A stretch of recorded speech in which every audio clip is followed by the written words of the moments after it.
Hello guys, so today I'm going to make a DIY repair on my bag. So itong mga bag na to guys is mais naman siya, pero mga belt bag kasi yan. So naisip ko para maging 2-in-1 siya, aside sa pagiging belt bag niya, so gagawin ko na din siyang sling bag kasi merong nabibili sa Lazada na mga sling. So ayan, merong mga leather sling, may pearl, meron ding mga chain, so meron ding nabibili na mga lagayan ng pinaka-strap niya. So, bumili lang ako nun. Bumili ako ng extra chain. Bumili din ako ng extra na mga clips. And then, meron naman akong puncher. So, binutasan ko na lang siya.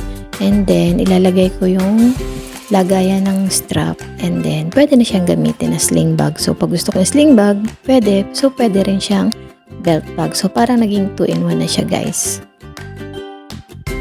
Actually, worth it naman siya, pero medyo pricey din yung binili ko na yan ng mga materials kasi yung isang pair ng parang clip na lagay ng strap is nasa 100 plus, parang 150 ganun. So isang pair na yon, so isang bag na yung magagawa mo sa kanya. So separate pa yung chain niya na nasa 100 pesos din. So parang gumastos din ako ng more than 500 pesos sa mga materials na ginamit ko dito sa tuna belt bag ko.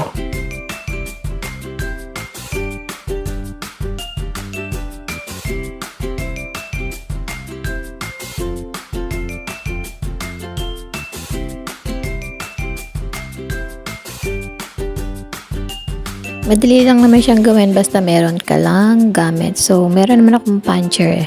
So, pag nilalagay mo siya, i-screw mo lang siya. So, provided naman yung screw dun sa may binili ko na lagayan ng bag. So, yan, i-screw mo lang siya. Tapos, lagay mo yung strap. Ganun, madali lang naman siyang gawin. So, cute siya kasi nga, di ba, parang ginawa mo ng 2-in-1 yung bag. So, aside sa pagiging belt bag niya, pwede na rin siyang sling bag. And then yung sling naman na nabibili, meron siyang sizes. So, merong 100 centimeters and then may 120 centimeters. So, yung mga sling na binili ko is 100 centimeters lang para hindi ko na siya kailangan i-adjust. So, sakto lang yung haba niya.